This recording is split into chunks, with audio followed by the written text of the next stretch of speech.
देखिए students, next है आपके पास में चैप्टर जो अपन ने पढ़ा था लास्ट क्लास में। अपन ने पढ़ा था चैप्टर आपके पास में स्ट्रेट लाइन। उसके बाद अपने पास में एक और चैप्टर अपने पास में फर्स्ट बुक का है, जो चैप्टर लॉगरिथम और एंटी लॉगरिथम जो चैप्टर है उसको अपन पढ़ेंगे। बहुत ही सिंपल सा चैप्टर है एंड बहुत ही अच्छा चैप्टर है जो आपको देखना है। देखेंगे किस तरीके से हमें इसको देखना है, किस तरीके से हमें इसको पढ़ना है। ठीक है, देखेंगे। सबसे पहले इंट्रोडक्शन समझेंगे, लॉगरिथम कहाँ है, क्यों यूज़ करी। तो लॉगरिथम एंड एंटी लॉगरिथम तो हमारा चैप्टर है। ठीक है, अब देखो यहाँ पे कुछ चीज़ें मैंने लिख रखी है कि 5 स्क्वायर रहता है, इसको अपन 25 कहते हैं। 5 स्क्वायर में 5 को तो कहते हैं बेस और 2 को कहते हैं पावर। सेम यहाँ पे 2 पावर 3 इज इक्वल टू 8 है, तो 2 को कहते हैं बेस और 3 को कहते हैं पावर। पावर को इंडेक्स भी कह सकते हैं। ठीक है, ये दो वैल्यू है। अब क्या होता है आपके पास में यार 27 पावर 1/3 है, तो 27 तो बेस है, 1/3 क्या है, पावर, जिसको सॉल्व करने पर 3 आ सकता है। अब क्या करना है कि इन सभी वैल्यूज़ को हम लॉग की फॉर्म में लिख सकते हैं। लॉग की फॉर्म में कैसे लिखते हैं समझना। लॉग कि आपके पास में लॉ ऑफ इंडिसेज आपके पास में है, तो कैसे लिखते हैं कि अगर m a की पावर m है, क्या है, a की पावर m है, तो उसको किस तरीके से रिप्रेजेंट करना है समझना। अगर a की पावर m है, किसी की भी पावर आपके पास में m है, तो कैसे लिखेंगे, m is called the logarithm of n। m क्या है, जो पावर है, बेसिकली पावर के लिए लॉग लिखा गया है। Power is called logarithm of N. Power को क्या कहेंगे, लॉग एन कहेंगे। और जो लॉग रहेगा टू द बेस ए, कितना रहेगा, उसका बेस ए रहेगा। ए जो है ये तो बेस ही था ना आपका, बेस ही था ना, ए जो लिखा हुआ तो बेस था। जैसे मैंने यहाँ पे एक एग्जांपल लिया, 5 स्क्वायर इज इक्वल टू कितना, 25 है, तो पावर लॉग हमेशा क्या है, पावर है। तो 2 पावर कितनी है, 2 इज कॉल्ड लॉगरिथम ऑफ 10। 10 आपके पास में 2 इज कॉल्ड लॉगरिथम ऑफ 10, नहीं इसको 25 कर देना। 2 is called logarithm of 25 to the base 5। ठीक है, 2 इज कॉल्ड लॉगरिथम ऑफ 25। 25 का लॉगरिथम कितना है, 2 टू द बेस 5। तो इसको कैसे, किस तरीके से लिखेंगे, इसको इस तरीके से लिखेंगे, दैट इज 25। ओके, कैसे लिखेंगे, 2 का मतलब 2, इज कॉल्ड का मतलब इक्वल टू, लॉगरिथम का मतलब लॉग किसका है, 25 का, ये रहा 25, बेस कितना लगाना है 5, तो ये जो वैल्यू है that is called base of log. इसको क्या कहते हैं, लॉग का base is called base of log, इसको लॉग का बेस कहते हैं। तो 2 is equal to log 5 25, that is a conversion on to log of the given value 5 square को। चलते हैं नेक्स्ट, एक और एग्जांपल। 2 की पावर 4 इज इक्वल टू कितना, 16 है। हम जानते हैं 2 की पावर 4 इज इक्वल टू 16 है। कैसे लिखेंगे, 4 is called the logarithm of 16 to the base 2। तो 4 इज इक्वल टू लॉग 16 और बेस में कितना रहेगा 2, that is 4 is equal to logarithm 2 और बेस में कितना आ गया 16 आ गया। ठीक है, अगर 9 क्यूब है, 9 क्यूब का मतलब 729 है, तो 3 इज इक्वल टू क्या होगा, 3 is equal to log 79 log 729 upon आपके पास में ये बेस आ जाएगा, बेस कितना है 9 आ जाएगा। तो इस तरीके से हम किसी भी वैल्यू को लॉग में कन्वर्ट कर सकते हैं। इसको वापस अगर प्रॉपर्टी ऑफ लॉग से एक्सपांड करेंगे तो कितना आएगा, 3 आएगा, जो अपन आगे देखेंगे। ठीक है, नेक्स्ट आपके पास में कुछ प्रॉपर्टीज़ ऑफ लॉगरिथम है। प्रॉपर्टीज़ ऑफ लॉगरिथम जैसे अपने को कुछ ध्यान में रखनी है। जैसे देखो, अगर a पावर 0 है तो उसको 1 कह सकते हैं, दुनिया में किसी की पावर 0 हो 1 होता है। तो according to the log rule क्या लिखेंगे, 0 इज इक्वल्स टू लॉग 1, और यहाँ क्या आ जाएगा a। e की पावर 0 इज इक्वल्स टू 1 है, तो क्या लिखेंगे, 0 is equals to log e 1, तो लॉग 1 कितना हो गया 0। 10 पावर 0 कितना होता है 1, तो 0 इज इक्वल्स टू कितना हो जाएगा, लॉग बेस 10 1। ठीक है, अब क्या होगा कि किसी का भी लॉग 1 निकालना है, किसी का भी लॉग 1 निकालना है, तो उसको अपने पास में कहते हैं 0। तो किसी के भी लॉग में अगर 1 हो, है ना, बेस से कोई मतलब नहीं है, बेस कुछ भी हो सकता है, किसी में भी लॉग 1 हो तो उसका आंसर हमेशा कितना रहेगा, 0 रहेगा। आई बात समझ में, किसी का भी आपके पास में हो, क्योंकि e की पावर अगर आपके पास में आप देखेंगे कि 0 हो आपके पास में, तो देखो यहाँ पे बेस क्या था, a था, लॉग 1 है, बेस e था, लॉग 1 है, बेस 10 है, लॉग 1 है। तो इसका मतलब ये होगा कि लॉग 1 हो, चाहे कोई सा भी बेस हो, लॉग 1 हमेशा कितना रहेगा, 0 रहेगा। याद रह जाएगी पहली प्रॉपर्टी कि लॉग 1 कितना रहेगा, 0। बेस से कोई फर्क नहीं पड़ेगा, e हो, a हो या x हो। ठीक है, नेक्स्ट प्रॉपर्टी देखें, 10 पावर 1 इज इक्वल टू 10 है, 10 पावर 1 इज इक्वल टू 10 है। 10 पावर 1 इज इक्वल टू 10 है, तो 1 इज इक्वल टू आपके पास में कितना हो जाएगा 10 10, ठीक है। ई पावर 1 है तो आपके पास में ई कितना हो जाएगा 1 हो जाएगा। आपके पास में 9 पावर ए पावर 1 है तो कितना हो जाएगा 1 इज इक्वल टू ए। तो सेकंड प्रॉपर्टी होगी कि लॉग के अंदर अगर दो वैल्यू सेम है, मतलब यहाँ पे बेस वैल्यू और लॉग वैल्यू दोनों सेम है, बेस वैल्यू और लॉग वैल्यू दोनों सेम है, तो आंसर कितना रहेगा 1। आई बात समझ में? log 1 की वैल्यू कितनी 0, बट बेस वैल्यू और आपके पास में ये वैल्यू सेम है, तो आंसर कितना रहेगा 1 रहेगा। ओके, सेकेंड प्रॉपर्टी के पास में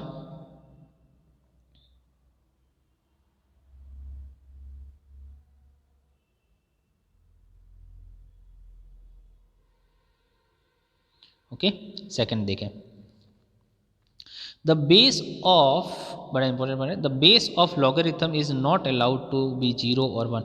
लॉगरिथम का बेस कभी भी 0 और 1 नहीं हो सकता, समझना। लॉगरिथम का बेस कभी भी 0 और 1 नहीं हो सकता है कि base of the logarithm is not allowed to 0 और 1। लॉगरिथम का जो बेस है वो कभी भी 0 और 1 नहीं हो सकता है, इस चीज़ को ध्यान में रखना। तो कैसे ध्यान में रखेंगे कि लॉगरिथम का बेस 0 और 1 नहीं हो सकता? तो देखो, जैसे 1 पावर 10 कितना होगा 1 होगा भाई, दुनिया में 1 की कितनी पावर लगा लो 1 आएगा। तो according to log 10 is equal to कितना होता है log 1 1 हो जाएगा, बट log 1 1 कितना होता है log 1 1 तो 1 होना चाहिए, बट ये तो 10 आ गया, दैट्स नॉट पॉसिबल। सेकेंड भाई 0 पावर कुछ भी लगा दो क्या आएगा 0 आएगा, पर अकॉर्डिंग टू लॉग हम लिखें तो 4 is equal to log 0 0, log 0 0 तो कितना होना चाहिए था 1 होना चाहिए था, सेम वैल्यू इसलिए, पर ये 4 आया तो नॉट पॉसिबल। इसका मतलब कि जो बेस ऑफ द लॉग है, यहाँ जैसे 1 लिखा हुआ है 0 लिखा हुआ है, ये नॉट पॉसिबल है, ये कभी भी पॉसिबल नहीं हो सकते, दैट्स आर नॉट पॉसिबल। आई बात समझ में? ये कभी भी पॉसिबल नहीं हो सकते, ठीक है। अब देखना क्या है log A0, यहाँ पे कभी भी आपके पास में 0 नहीं आ सकता, नेगेटिव नहीं आ सकता, 0 एंड नेगेटिव, 0 नॉट डिफाइन होता है और नेगेटिव वैल्यू लॉग के अंदर नॉट पॉसिबल होती है, नेगेटिव वैल्यू नॉट पॉसिबल होती है और log 0 नॉट डिफाइन होता है, जो कभी कभी इन्फाइनाइट भी बन जाता है, ठीक है। तो दो चीज़ें ध्यान में रखनी है, इसको भी हम एक प्रॉपर्टी कह सकते हैं, log 0 आपके पास में नॉट डिफाइन, जैसे तो ऐसा हो सकता है 1 0 इज इक्वल्स टू 1 है, समझना 1 0 इज इक्वल्स टू 1 है, तो आपके पास में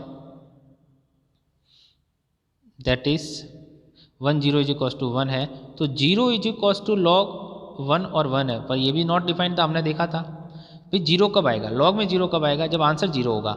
आंसर 0 कब होगा, ये तो बड़ी खतरनाक चीज़ है, आंसर 0 कब होगा, किसी भी वैल्यू का आंसर 0 कब होगा, सब्ट्रैक्शन से 0 आता है यार, डिवीजन से 0 तो आएगा नहीं, डिवीजन में डिवाइड करेंगे तो 1 आएगा, सब्ट्रैक्शन करेंगे तो आपके पास में 0 आएगा, तो ऐसी कोई वैल्यू नहीं है, केवल 0 हो सकता है, और तो क्या हो सकता है, 0 इज इक्वल टू 0 है, 0 पावर 1 इज इक्वल टू 0, तो 1 इज इक्वल टू कितना log 0 0, बट हमने पहले डिफाइन किया गया 0 वैल्यू पॉसिबल नहीं है, ठीक है। तो log 0 जो होगा वो आपके पास में क्या होगा नॉट डिफाइन या इनफाइनाइट, यहाँ पे नेगेटिव वैल्यू कभी भी पॉसिबल नहीं हो सकती, पॉजिटिव वैल्यू हो सकती है। पूरे इसका आंसर, इस log का आंसर कुछ भी आ सकता है, लेकिन log के यहाँ पे जो लिखी हुई वैल्यू है वो कभी भी आपके पास में नेगेटिव नहीं होगी। तो दो चीज़ें, log 0 नहीं होता, log नेगेटिव नहीं होता, ठीक है। अब होता है लॉग्स के टाइप, कि लॉग कितने टाइप्स के होते हैं। There are 2 types of the log. पहला, एक तो नेचुरल लॉग होता है, एक कॉमन लॉगरिथम होता है, 2 टाइप होते हैं लॉग के, नेचुरल लॉगरिथम और कॉमन लॉगरिथम। बेटा नेचुरल लॉगरिथम किसको कहना, नेचुरल लॉगरिथम होता है आपके पास में जिसको शॉर्ट फॉर्म कहते हैं एलन, एलन का मतलब लॉगरिथम ऑफ नेचुरल नंबर, ठीक है। तो एलन कहते हैं, L stand for logarithm, L for natural, ठीक है। तो नेचुरल लॉग कहते हैं, तो एलन नाम इसको दे दिया जाए। एक ऐसा लॉग जिसका बेस कितना हो ई हो, जैसे अभी लिखा था ना अपने लॉग बेस ई या फिर लॉग बेस 10, तो यहाँ जो लिखी हुई वैल्यू होती है अगर बेस ई हो तो उस लॉग को क्या कहेंगे नेचुरल लॉग। इसका वैल्यू होती है ई की वैल्यू 2.718 होती है, इनफाइनाइट होती है, पर इसको अपन क्या यूज़ करते हैं 2.718 तक अपन यूज़ करते हैं इसकी वैल्यू, ई की वैल्यू। तो जब बेस ऑफ लॉगरिथम इज ई, आपके पास में जब ई हो, लॉगरिथम का बेस ई हो, तो आपके पास में क्या होगा, वो लॉग जो होगा उसको अपन क्या कहेंगे, दैट इज नेचुरल लॉग कहेंगे। और जब आपके पास में बेस 10 होगा तो उस लॉग का नाम क्या रखेंगे, कॉमन लॉगरिथम। कॉमन लॉगरिथम वो लॉगरिथम होगा जिसमें बेस 10 होगा और नेचुरल लॉगरिथम वो लॉगरिथम होगा जिसमें बेस e होगा। ओके, तो एक्सपोनेंट वाला जो आपके पास में है ये वाला कहाँ का यूज़ होता है? ये वाला यूज़ होता है आपके पास में जैसे वेरिएबल होंगे x y z जैसे वेरिएबल होते हैं, उनकी कैलकुलेशन के लिए अपन इसको यूज़ कर सकते हैं कि उनकी कैलकुलेशन के लिए हमें ये यूज़ करना है, तो आपके पास में ये यूज़ होगा। लेकिन जितने भी डिजिट होंगे, नंबर्स होंगे, नंबर की कैलकुलेशन के लिए हमेशा क्या यूज़ किया जाएगा? कॉमन लॉग यूज़ किया जाएगा, है ना। log 120, log 0.01 जब नंबर होते हैं तो अपन लॉग कॉमन यूज़ कर सकते हैं। जब नंबर के साथ में आपके कुछ नहीं लगा हुआ, जैसे किसी ने ये लगा log 20 ऐसा लिखा हुआ है, बेस नहीं लिखा हुआ, तो आप समझेंगे कि बेस कितना होगा? 10 लिखा होगा। लेकिन किसी ने ऐसा लिखा हुआ है log x स्क्वायर, कुछ नहीं लिखा हुआ, तो यहाँ क्या होगा? e। अगर कुछ लिखा हुआ तो अलग बात है। तो यहाँ पे अगर मेंशन नहीं है x वेरिएबल के केस में वो e रहेगा, नंबर के केस में यहाँ कुछ आपके पास में मेंशन नहीं है तो वो क्या रहेगा? वो आपके पास में रहेगा बेस 10। ओके, तो बेस 10 को लिखो ना लिखो यूज होता है। कैलकुलेशन पर्पज के लिए अपन बेस यूज करते हैं। For the digit of number we use the base 10। अब मैंने यहाँ कुछ एग्जाम्पल भी लिखे, देख सकते हैं। 10 पावर 0 1 होता है, 10 स्क्वायर 100 होता है, अपने को पता ही है। तो 10 पावर 0 1 होता है, तो 0 इज इक्वल टू कितना हो जाएगा? log 10 1। तो 10 नहीं लिखें आप, log 1 लिख सकते हैं, log 1 0। 10 स्क्वायर कितना हो जाएगा? 100, तो 2 is equal to log base 10 100, तो आप log 10 10 100, यहाँ पे आप 10 नहीं भी लिखेंगे तो भी चल जाएगा। 10 पावर 1 इज इक्वल टू 10, तो 1 इज इक्वल टू 10 10, अगर 10 नहीं भी लिखेंगे, log 10 लिखेंगे तो भी वो कितना हो जाएगा? 1 हो जाएगा। यही बात समझे? log 10 भी कितना हो जाएगा आपका? 1 हो जाएगा। लेकिन अगर माइनस में पावर हो, जैसे 10 पावर -1, इसको क्या लिखेंगे? 1/10, जिसको क्या लिखेंगे? 0.01। अब 0.01 को कैसे लिखेंगे? लॉग में लिखना है तो -1 ऊपर की वैल्यू क्या आती है? -1 is equal to log base 10 0.01। हम नहीं लिखेंगे 10 तो चल जाएगा, 0.01 आ गया।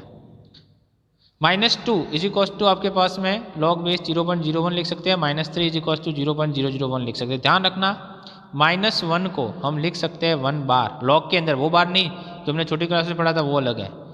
2 को क्या लिख सकते हैं? 2 बार। और 3 को क्या लिख सकते हैं? -3 को आपके पास में क्या लिख सकते हैं? दैट्स इक्वल टू 3 के ऊपर बार। तो डोंट गेट कंफ्यूज कि जो माइनस वाली वैल्यू है इसको 1 बार कह सकते हैं, 2 को 2 बार कह सकते हैं, 3 को 3 बार कह सकते हैं। माइनस है ना, माइनस हो तो पॉजिटिव तो पॉजिटिव। तो ये कुछ आपके पास में डिस्टिंक्ट्स थे लॉग के अंदर। अब जरूरी तो नहीं हो कि हर वैल्यू आपके 10 में हो, कुछ भी हो सकती है। 1 2 जैसे log 1 2 3 है तो ये 100 में 10 की पावर में कन्वर्ट ही नहीं हो सकती। अगर 10 की पावर में कन्वर्ट नहीं हो सकती तो इसकी कैसे कैलकुलेशन करनी, ये अपन सीखते हैं नेक्स्ट। देखो कैसे, determination of logs and anti logs. Log की वैल्यू कैसे निकालनी है, एंटी लॉग की वैल्यू कैसे निकालनी है, यहाँ पे देखेंगे। ठीक है, in common logarithm has base 10, common logarithm का बेस 10 होता है, and most of the number are not exact power of 10। जो एग्जैक्ट पावर ऑफ 10 में कन्वर्ट नहीं हो सकते हैं उनको कैसे आप कैलकुलेशन करेंगे?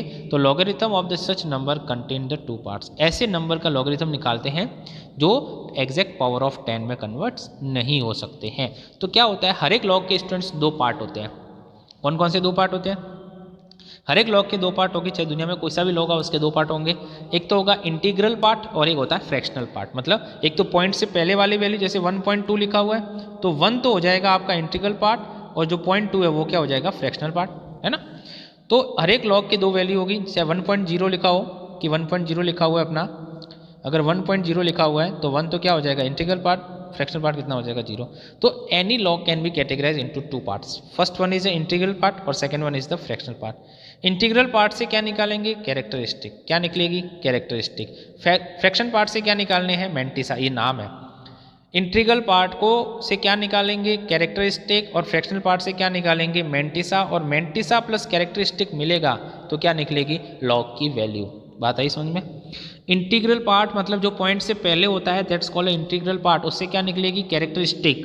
और पॉइंट के बाद वाली पार्ट है उससे क्या निकलेगा? मैंटिसा। दोनों मिलेंगे, कैरेक्टरिस्टिक प्लस मैंटिसा प्लस होगा, ये डबल एस ए करता है ना बेटा। मैंटिसा जब प्लस होगा, कैरेक्टरिस्टिक प्लस मैंटिसा प्लस होगा तो आपके पास में क्या निकलेगा? ये लॉग की वैल्यू। कैरेक्टरिस्टिक पॉजिटिव वैल्यू हो सकती, वैल्यू है, ये सब सारी वैल्यू है, नंबर ही है, नंबर है तो नंबर ही होंगे। नेगेटिव हो सकता है, कैरेक्टरिस्टिक पॉजिटिव हो सकती है, कैरेक्टरिस्टिक नेगेटिव हो सकती है, कैरेक्टरिस्टिक कितना होगा, 0 हो सकता है। लेकिन मेंटिसा हमेशा क्या रहेगा, पॉजिटिव रहेगा। दिमाग में इस चीज़ को ध्यान में रखेंगे।